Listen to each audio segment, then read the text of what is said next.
Fuck that statue! Fuck that statue! Fuck that statue! Fuck that statue! 6 separate terrorists.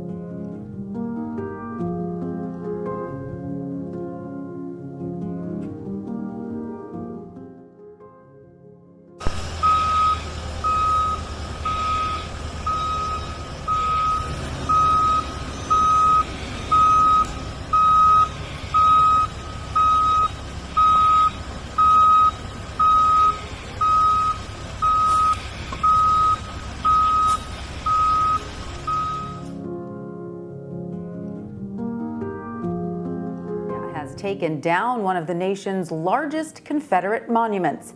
The 12-ton statue of General Robert E. Lee sat on the state's historic Monument Avenue in Richmond. Last year, Governor Ralph Northam pushed to remove the monument, but some Richmond residents took the matter to court, arguing that a deed and General Assembly resolution prohibited the state statue's removal from state property. Last week, Virginia's Supreme Court ruled the statue could be removed. The statue became a symbol of racial injustice and the subject of protests after George Floyd's death. It was put up at a time when Jim Crow laws were on the rise. Joining us now to talk more about all this is Richmond Mayor LeVar Stoney. Mayor Stoney, welcome. It's great to have you with us. How does it make you feel as both a black man and as the mayor of Richmond that the state finally removed this statue? Well, you know, today's been an emotional day. I was emotional when my team here in Richmond removed the first monument last July 1st on Monument Avenue. That was Stonewall Jackson. And to watch the culmination today in the removal of Robert E. Lee, I'll admit I was emotional because I would have never believed that during my time as a resident of Richmond, as a resident of the Commonwealth, and as the mayor of this great city, that I've ever seen those monuments removed. But obviously, it's clear to me that those racist Confederate monuments have not withstood the test of time. And it's a great opportunity for us to start a new chapter as a city. And speaking of the city of Richmond, it was, of course, once the capital of the Confederacy and continues to battle with racial inequities after that. How has the overall response been in Richmond to this statue coming down? And do you believe it is reflective of progress in the city, or is the reaction highlighting work that still needs to be done? I think Richmond has laid out a roadmap on how to go about not just removal, but also taking the next steps towards equity. What I heard from activists and residents who took to the streets last year was that it was time that we reckon with our history of race in our city and dealing with the original sin of this country, and that being slavery. And that means not just removing symbols, because at the end of the day, whether it's Robert E. Lee, Jeb Stuart, or Stonewall Jackson, these were inanimate objects that were made of bronze and granite. What we need to focus on, though, is removing the racist, the systemic racism that unfortunately is still rooted in our government, in housing, in public education. So we recognize we still have a lot of work to do. But I will also say this: symbols matter. Symbols matter. For far too long, those Confederate monuments defined who Richmond was. Now we get to write a new chapter moving forward. And I'm looking forward to that work. And, you know, looking ahead, as you say, and writing the new chapter, has there been much discussion as to what will replace those statues that once lined Monument Avenue? Yes. So the city and the state have formed a partnership on the reimagination of this tree-lined street. We will take in feedback from the community, from the neighborhood right there, and hear a myriad of ideas about how we go about reimagining this tree-lined boulevard. I've heard everything from more park space to more monuments to fountains and whatnot. But at the end of the day, this will be a community-centered approach.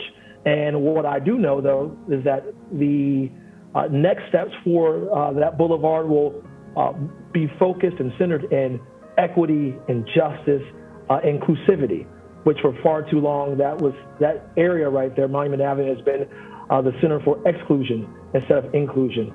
And I'm looking forward to working with the state and actually creating a more inclusive area for all. You and a lot of people, I think it will be exciting to see what ends up there on Monument Avenue. Mayor, since George Floyd's death, the city of Richmond has removed more than a dozen Confederate statues. What else is being done to show the city's stance on racial injustice and inequity? So today, the removal of Robert E. Lee marks the 15th Confederate monument, or a Confederate piece of iconography from our city landscape. Once again, that symbolism that we're rooting out, but we want to focus on rooting out systemic racism and the injustices, unfortunately, that's marginalized Black and brown people and people from different walks of life. So earlier this year, we rolled out an equity agenda from after robust community engagement that focuses on some of the major topics like housing, like public education, like climate justice as well. And I think this equity agenda will be our path forward. It's an agenda that can't happen overnight. It won't be solved overnight, all the injustices, but at least gives us a path forward for the next decade. So when we look back at 2021 and 2020, it's our hope that we've advanced as a community 10 years from now. And so what specifically else would you like to accomplish? Well, Richmond has, what, 23%, roughly 23% of its city here in poverty. We want to lift more people out of poverty, give folks an opportunity for generational wealth. There are a number of gaps that were illuminated by the pandemic and the economic downturn recently. Our job will be focused on closing those gaps, closing the achievement gap when it comes to public education, closing the gap on how long Richmonders live between Black and white. You can go 2 miles away from one neighborhood, the neighborhood that this monument was standing, away to another neighborhood on the east end of town, and it was a 20-year gap between those two places. We want to close that gap so we can make sure that those who live in Richmond, who reside in Richmond, all have the opportunity for success, and that's hard work. It probably is even a whole lot more difficult than removing a monument, but it's worthy work, noble work that we got to get the work doing right away. All right. Well, Mayor LeVar Stoney, thank you so much for joining us.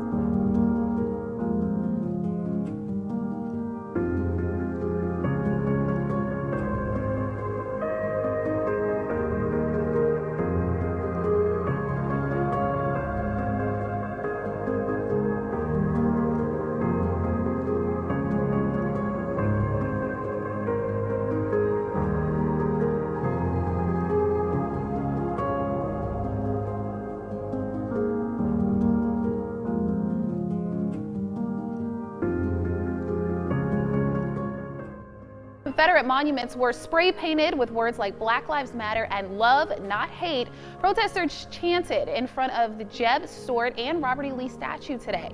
You can see people holding signs. Take a listen to what they're saying as they marched right down Monument Avenue.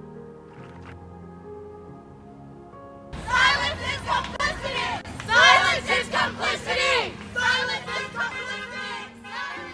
Now, this was taken earlier by our 8 News web producer Alonzo Small. Later on in the day, he says the two groups of protesters joined together and continued chanting.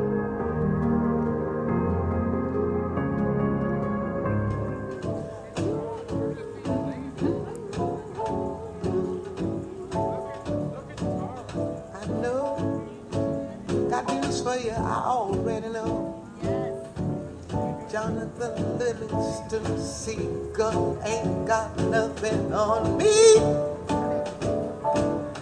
Free, free, free, free,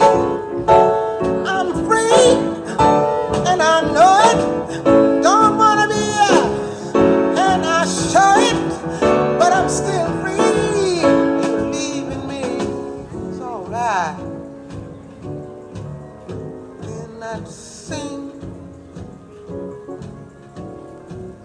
sing, sing, 'cause I would know.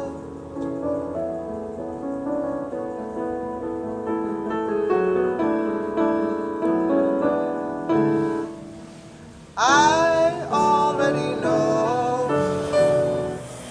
I already know.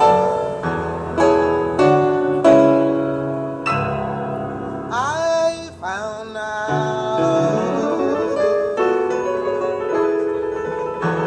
how it feels not to be chained to anything, to any race, to any faith, to anybody, to any creed, to any hopes, to anything.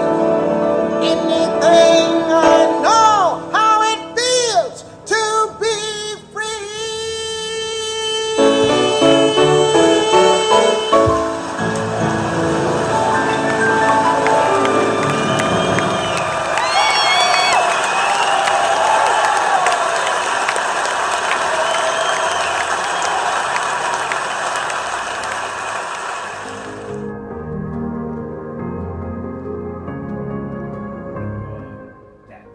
How many more people, how many more black people have to die till LAPD listens to us?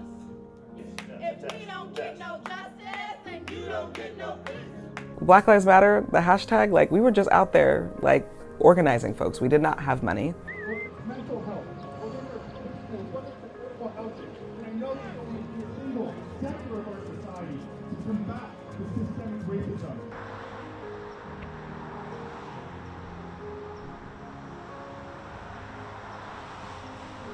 Can you talk a bit about how and who decided the property meets the stated mission of the foundation? We looked at commercial buildings, we looked at, homes, and then we found this really amazing space that's a sweet spot between commercial and residential that has office spaces, that has parking, that has, yes, a home on the property, but also has a sound stage where you could do podcasts and you could do live events in the backyard. Did you ever receive a salary from the foundation when you were involved, either in the early days or before you left? No, I never received a salary from the organization, but I did receive consulting dollars from the organization in the early days. And it was about $120,000 that I received. How do you respond to that? That people who think that because you're doing well, that somehow means that you aren't as credible a movement practitioner? I believe that Black organizers who are fighting day in, day out on behalf of Black lives deserve to receive salaries, deserve to receive benefits. In fact, for most of my organizing life, I was not an organizer that received a salary. Have you ever used money from BLM to pay for your home or the homes of your family members or any other funds that were donated to Black Lives Matter to essentially enrich yourself? No, I have never used Black Lives Matter donations to pay for any of the properties that I owned in the past or own right now. The idea that Black Lives Matter Global Network Foundation received millions of dollars and then I hid those dollars in my bank account is absolutely false. Is there any truth to the reports that your family has been hired to work at the property that was purchased by Black Lives Matter? While my brother is the head of security and my mom and sister did work at the property, there are also dozens of other people who work in the organization that are Black folks and are doing amazing work. It's not like I literally, opened up the bank accounts and was like, I'm bringing all my family and friends in. Folks had skill sets. It's been a really bizarre experience to know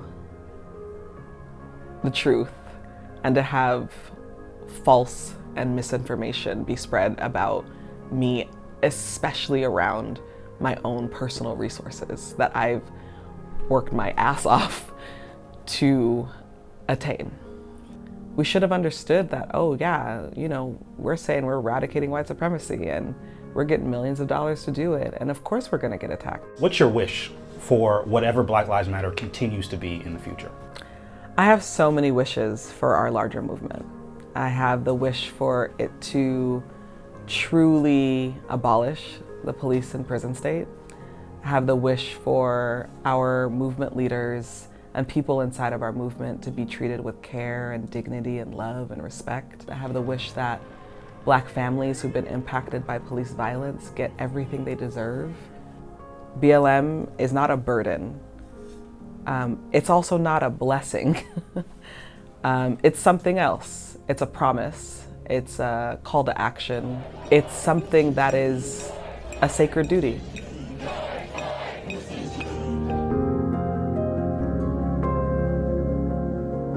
A dozen Confederate references found around VCU's 2 campuses will be removed and replaced. Our Gabrielle Harmon tells us how long the move has been in the works and how former and current Rams are reacting to the news. VCU will soon be decommemorating 16 buildings and symbols in connection to the Confederacy. The process began almost 3 years ago when VCU President Michael Rao formed a committee to review Confederate symbols on and around campus. I really didn't know that they had any, but I feel like it's a positive step in the right direction. Brittany Washington graduated back in 2014. She says with a diverse student population, the major change could help in making sure all VCU students and staff feel valued. I feel like they're going to be happy that they can walk around campus and just not feel like their history is haunting them whenever they see the names or the statues of these Confederate people. Most of the buildings are near VCU's medical center, and earlier this summer, the statues at Monroe Park, as well as the Howitzer statue, were removed following protests and demonstrators pulling them down. As someone who came from like a small area, I was taught a lot of misinformation about that subject, and I was like ignorant, and I had to learn and check myself and make sure that I was getting the right information. And I feel like everybody has to go through that process because it's just kind of ingrained into us that, you know, it's been that way for however long, so it's not a big deal, but it is a big deal. Hannah Diamond says she's glad VCU is taking action, but hopes that in the future, students and staff will be able to be more involved. I hope that they take a more personal approach because we're not just like students, we're people, and it matters to us. Working for you, Gabrielle Harmon, CBS 6 News. A second committee made the same recommendation over the summer months when Confederate statues here in the city and elsewhere were torn down and removed after the murder of George Floyd.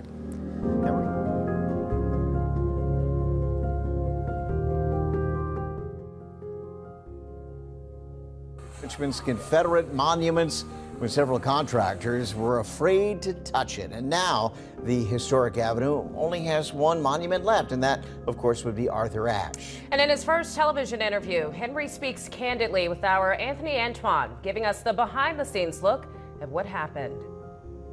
You were deliberate about not trying to be on camera, weren't you? Oh, I've been extremely deliberate about not doing interviews. Sitting in the middle of the historic Monument Avenue, a stretch that once celebrated the Confederacy, Devon Henry addresses the controversy, threats against his life, and the prophecy he would fulfill for the very first time. The call came in on June 3rd of 2020, and it was actually from the governor's side. And they said, hey, we want to take down this, Lee. We can't find anyone to do it. Can you do it? That call was made a day before Governor Ralph Northam made this announcement. We must take action. So I am directing the Department of General Services to remove the statue of Robert E. Lee as soon as possible.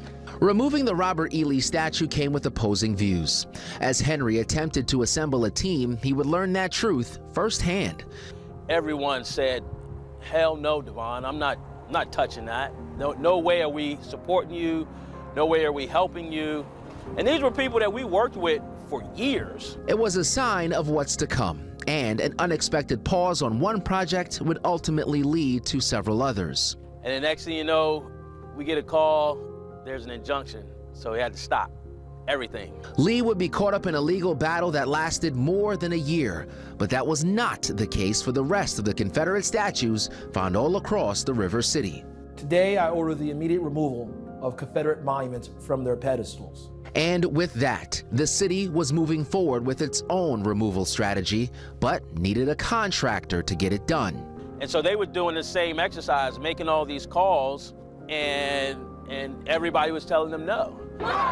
Demonstrators on the streets would not wait for symbols of the past to be taken down safely. June 6, 2020, 2 days after the governor's announcement, the William Carter Wickham statue in Monroe Park was torn down. June 9th, the Christopher Columbus statue was ripped from its foundation, spray painted, set on fire, and dumped in Bird Park's Fountain Lake. The very next day, June 10th, the bronze Jefferson Davis statue on Monument Avenue came crashing down onto the cobblestone, almost 113 years to the day after it was erected on June 3rd, 1907. They are sawing Jeb Stuart's leg off. With the city still scrambling to find a contractor before several thousand pounds of bronze fell onto a crowd instead of concrete, a call was made. And then I guess they reached out to the state and say, hey, I think you guys got somebody, who are you using? And they gave them our name. And so that's kind of the backstory that a lot of people don't know. Henry's company getting the contract was quickly scrutinized and came with controversy. Some believed he got it solely because he donated money to Mayor LeVar Stoney's campaign in the past. It led to an independent investigation by the Augusta County Commonwealth's attorney, which eventually resulted in the mayor being cleared of any wrongdoing.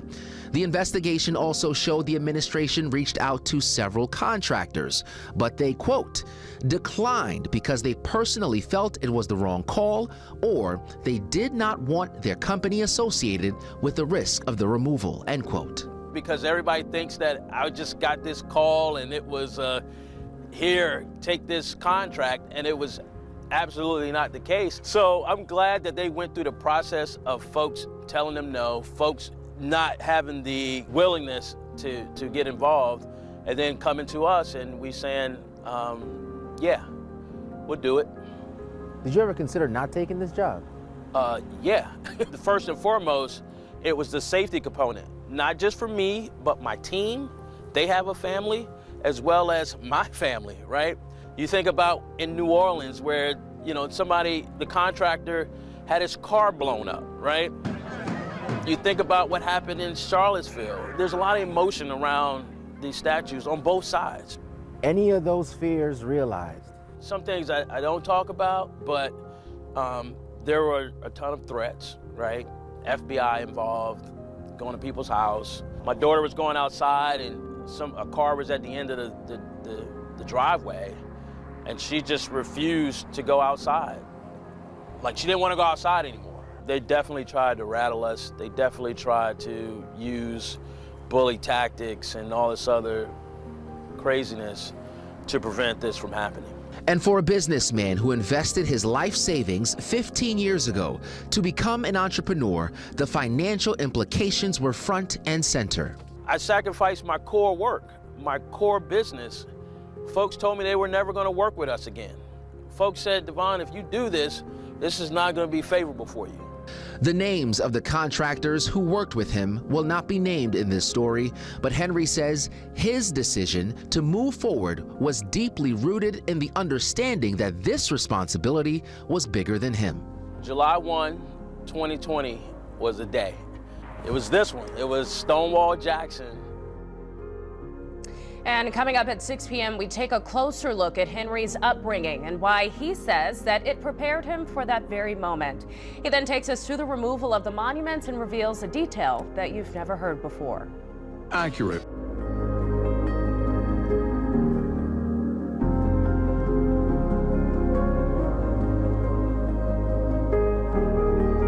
The South many people are fighting to take down statues of Confederate heroes. But a new monument just went up in Richmond, Virginia, the former capital of the Confederacy. The statue sits just a few blocks from a famous row of Confederate monuments. It was inspired by one of them, a statue of General Jeb Stuart. But it sends a very different message. Only on CBS This Morning, we spoke with the artist, Kehinde Wiley, as the statue was unveiled to see how he wants to create a new narrative. The war heroes of the Confederacy line Richmond's Monument Avenue. Generals Robert E. Lee, Stonewall Jackson, and Jeb Stuart. There's a type of ceremony that surrounds the valorization of these guys. A few years ago, California-born Kehinde Wiley came face to face with them for the first time. What did you see? I saw a spectacle that felt dreadful. I mean, it almost felt like it was designed to be menacing. To be in a black body walking through the streets of Richmond and to see something that signifies the enslavement of your people, that's a little bit more heavy duty. The 42-year-old artist decided to answer with a monument of his own. On Tuesday, Wiley's 27-foot-high bronze sculpture of a young black man on horseback was unveiled at Virginia's Museum of Fine Arts. The new statue was celebrated by Virginia's Governor Ralph Northam, who was mired in a blackface scandal earlier this year. Today, we say welcome to a progressive and inclusive Virginia. And by Richmond's mayor, LeVar Stoney, who wants the Confederate statues removed. I don't believe they should be on grand boulevards like Monument Avenue. I think they should be found in museums and cemeteries and battlefields. Thousands came out for the unveiling, many standing in front of the neighboring headquarters of the United Daughters of the Confederacy. Wiley, who's best known for his portrait of President Obama for the National Portrait Gallery. This is your sister? It is, in fact, my sister, yeah. Made his name with epic paintings of ordinary people. You've put her in a suit of armor. That's right. In fact, this is a part of a body of work that's about skin. Armor is a kind of strange stand-in for race in a way as well. This kind of skin that is at once so important, but a burden.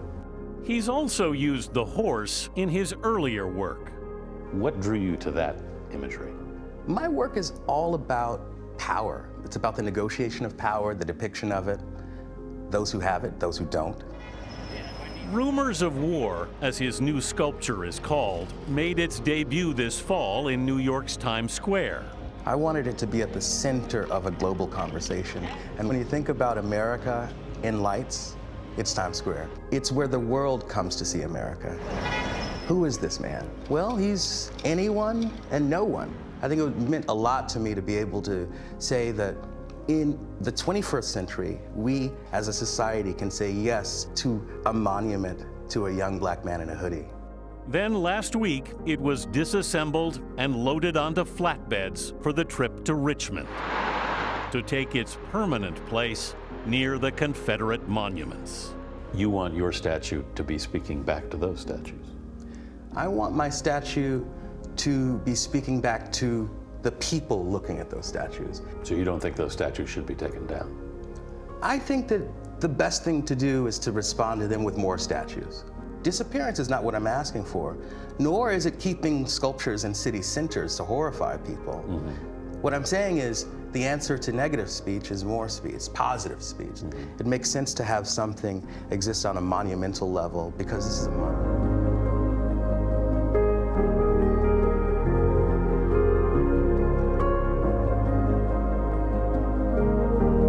After 131 years, the largest Confederate statue in the United States of Confederate General Robert E. Lee came down today in Richmond, following authorization from all three branches of that state's government. Virginia Governor Ralph Northam announced his intentions to have the statue removed in the summer of 2020, just 10 days after George Floyd's death, during a time when protests over police brutality and racism were happening in cities across the country. Our Kenneth Moten joins us live from Monument Avenue in Richmond, Virginia. where that statue of Robert E. Lee, Kenneth, once stood. So just how significant is this statue to Virginia, and how controversial was it to bring it down? Terry, this is not only a historic day for the Commonwealth of Virginia, it's a historic day for this nation, because after more than 150 years since the end of the Civil War, we have this large Confederate statue of General Robert E. Lee come down. It is no more. Take a look behind me here, and you can see only that pedestal is left, surrounded and really just tapered with all of that graffiti right there. A number of work crews still on the scene right here. It came down this morning to cheers from a crowd that gathered outside this area here. They were cordoned off by, you see much of this fencing, and it's still up here. But you talk about the significance, Terry. We're talking about, again, 150 years since the end of the Civil War. This statue was up for 130 years, since 1890. This is, 100 miles away from the nation's capital here. And you had this large symbol of the Confederacy placed up there, 12 tons, 6 stories high. It was quite a symbol for the Confederacy. And for those who protested day in, day out for this thing to come down, they see this as a victory. Not only a victory for the Commonwealth, but a victory for this nation, for the United States of America, for the Union, Terry. Absolutely. It's interesting. It did not go up in the years after the Civil War, but in 1890, when Reconstruction was being rolled back and white citizens in Virginia throughout the South were reasserting power over all citizens in that state. So last week, the Supreme Court of Virginia, Kenneth, sided with the state in 2 lawsuits making way for the removal of the statue. You know, I think some people are asking, Governor asked for, why did it take so long for this to happen? It was an uphill battle, and it's because of where we are. We are in Virginia. We are in these southern states where we know, and again, I'm a southern boy. I lived and grew up here in the South, where we know that the Confederacy lives alive and well in many souls. And we heard the arguments. If you're a student of history, whether you are or not, you know the argument. And when it comes to the Confederacy, there are those who want to say that it is for heritage. And for the facts of this story here and for that monument, they say that those monuments should not be up. And so what you saw was a fierce battle to keep those monuments up. And so even though the governor here, Ralph Northam, decided to call for the removal of these statues, it was met with legal challenges. And so it was the Supreme Court. First, it was the state legislature that had to clear the way, because there were laws that kept up these memorials to war veterans. And then once Ralph Northam ordered to bring down these monuments, then it was up to the courts. It was up to the legal challenges. And once those were cleared the way with the Supreme Court, then those monuments could come down. But here's a little bit of what Ralph Northam had to say this morning. This was a long time coming, part of the healing process for Virginia to move forward, to embrace diversity, to be a welcoming state, to be inclusive, and to let people know that our lights are on and our doors are open. So a lot of effort has gone into this, and I want to thank the city of Richmond, the people of Richmond, and people all across the Commonwealth for doing the right thing after 402 years of just history that we should not be proud of. This is a step in the right direction. And there you have it there. That is from Democratic governor here in Virginia, Ralph Northam, who worked for some time to bring down those monuments. A lot of people work for some time, especially considering how close we are to Charlottesville. We also know that the fierce call for these monuments to come down in the wake of the killing of George Floyd. And so at this point, that really the largest Confederate statue of Confederate General Robert E. Lee is no more. Terry? You know, Kenneth, I was there in Richmond in the days after the killing of George Floyd, when that plinth was covered with graffiti, where there was anger, but also a sense of empowerment. We just can't take this anymore. There were live streams of the statue removal this morning. People gathered in person to protest as well. So what did you see as the reactions from people on the ground there? People were jubilant. We did not see any counter protesters, and if they were here, they were outnumbered by the people who have been coming here day in, day out. They saw this place as not only just a center here for what they were trying to fight against when it comes to the Confederacy, they saw it as a call to justice, to action, as they speak out against police brutality against black people. And so that's why you see the graffiti up there. You see Black Lives Matter. We had one incident where a Black Lives Matter demonstrator actually jumped the fence, the security fence, but he was just escorted out by state police.